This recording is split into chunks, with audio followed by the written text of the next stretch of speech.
So far, you have learned how to use some of the built-in functions in Python, such as print, round, and so on.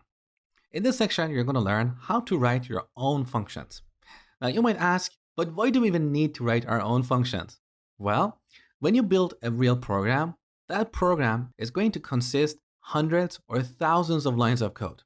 You shouldn't write all that code in one file like we have done so far. You should break that code into smaller, more maintainable, and potentially more reusable chunks. We refer to these chunks as functions. So let me show you how to create your own custom functions. We start with the def keyword, which is short for define. Next, we need to give our function a name. So let's call this greet. All the best practices you learned about naming your variables also apply to naming your functions.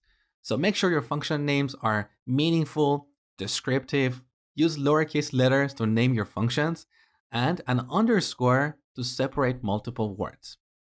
Now, after the name, we need to add parentheses. You will see why shortly. And then we'll add a colon. Now, what is going to happen? You know it. We're going to get indentation, which means the following statements will belong to this function. So here I'm going to add two statements. Hi there, and welcome aboard.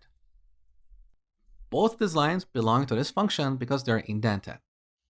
Now we're done with this function. We need to call it.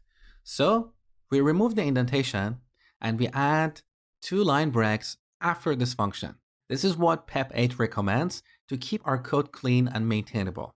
Now, if you forget to add two line breaks, don't worry. As soon as you save the changes, AutoPEP 8 will automatically add these line breaks for you. Let me show you. So I'm going to remove these line breaks and call this function greet with parentheses, just like how we call the built-in functions. Now save the changes. There you go.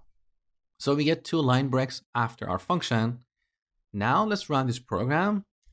So we get these two messages on the terminal.